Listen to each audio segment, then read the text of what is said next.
ನಿಮ್ಗೆ ಹಿಂದುತ್ವ ಬೆಲೆ ಇದೆ ಅಂತೀರಿ? ನಾನು ಹೊರಗಾಕಿತ್ತು ನಂದೇನು ಹರ್ಕೊಂಡಾರೆ.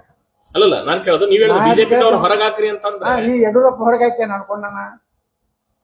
10 ಮಂದಿ ಕೊಡಲಾಗ್ಯಾರ ಅವ್ನ ಮಗಗ. ನನ್ನ ಮಗ ಸಾಯಿದ್ರಾಗ ನಾ ಮುಖ್ಯಮಂತ್ರಿ ಮಾಡ್ಬೇಕಂತ ತನ್ನ ಮಗನ. ಅವ್ರ ಅಪ್ಪ ಇದ್ದಾಗ ಡೂಪ್ಲಿಕೇಟ್ ಸಹಿ ಮಾಡಿ ಅವ್ರು 1000 ಕೊಟ್ಟು ಹೊರದಾನ. ನನ್ನ ಪ್ರಶ್ನೆ ನೇರವಾಗಿ ಬಿಜೆಪಿಯಲ್ಲಿ ಹೊರಗಾಕ್ರಿ ಅವ್ರನ್ನ ಹಿಂದೂಗಳು ಓಟ್ ಹಾಕ್ಯಾರ ಅಂತ ಹೇಳ್ತಾರೆ. ನಿಮ್ಮನ್ನೇ ಹೊರಗಾಕ್ಯಾರ ಬಿಜೆಪಿ. ನೀವು ನಾವ್ ಹೇಳಿದ್ ಕೇಳ್ತಾರೆ, ಬರೀ ನಿಮ್ದೇ ಪುರಾಣ ಹೇಳ್ತಾರ. ನಿಮ್ ಪುರಾಣ ನಾವು ಕೇಳಕತ್ತೀವಿ ಸರ್, ಬಳತ್ತೀನಿ ಅದು ಕೇಳತ್ತೀನಿ. ನೀವು ನಿಮ್ ಪುರಾಣ ನಮ್ಮ ಪುರಾಣ ಕೇಳಿದ್ರಿ. ಈಗ ನಿಮ್ಮನ್ನ ಹೊರಗಾಕ್ಯಾರ, ಹಿಂದುತ್ವ ಹೊರಗಾಕ್ಯಾರ.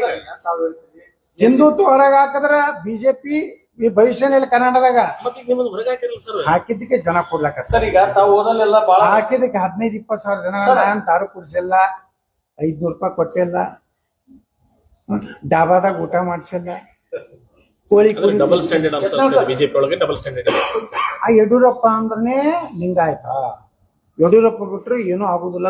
ಏನಾಗಿತ್ತಂದ್ರ ಕೆಲವೊಂದು ಮಂದಿ ವ್ಯವಸ್ಥಿತವಾಗಿ ಇಲ್ಲೇನು ನೀವು ಮೀಡಿಯಾದವ್ರು ಇದಿರಲ್ಲ, ನಿಮ್ಮ ಸುದ್ದಿಗಳು ನನ್ನ ಸುದ್ದಿಗಳು ದಿಲ್ಲಿಗೆ ಹೋಗ್ಲಾರ್ದಂಗೆ ವ್ಯವಸ್ಥಿತವಾಗಿ ನೀವು ಕನ್ನಡ ಚಾನಲ್ದವ್ರು ಇದ್ದೀರಿ. ನೀವು ಕರೆಕ್ಟಾಗಿ ಕನ್ನಡದಾಗ ಏನಾಗೈತೆ ಅನ್ನೋದು ಹೇಳಿರ್ತೀರಿ. ನಿಮ್ಮ ಟ್ರಾನ್ಸ್ಲೇಷನ್ ಮಾಡೋ ಕಳ್ರಿ ಅನ್ನೋದಲ್ಲ ಯಡಿಯೂರಪ್ಪನಿಗೆ ಹ್ಯಾಂಗ ಅನಿಸ್ತ. ಈಗ ವಿಜಯೇಂದ್ರ ರಾಜ್ಯಾಧ್ಯಕ್ಷ, ಫ್ಯಾಕ್ಸ್ ಎಲ್ಲಿರ್ತತ್ರಿ? ಪಟ್ಟಿ ಮೇಲೆ ಪಟ್ಟಿ, ಪಟ್ಟಿ ಮೇಲೆ ಪಟ್ಟಿ, ದೂರಿನ ಮೇಲೆ ದೂರು.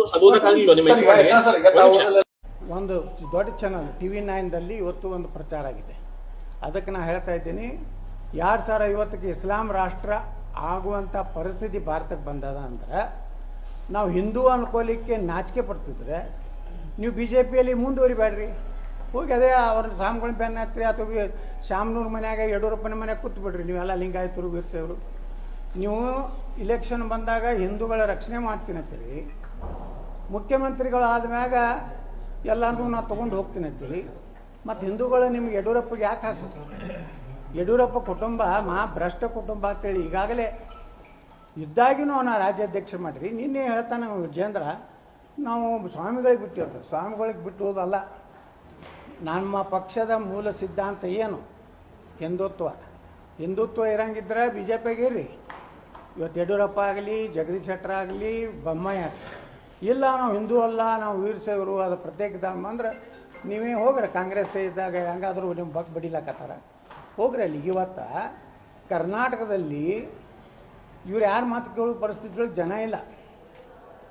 ಒಂದು ವೇಳೆಗೆ ಮಂಡ್ಯದಾಗ ನಾ ಮೊನ್ನೆ ಹೋದಾಗ, ಮಂಡ್ಯ ಮದ್ದೂರು ಅಲ್ಲಿ ಜನ ಮೊದಲು ಬರೇ ನಾವು ಒಕ್ಕಲಿಗರು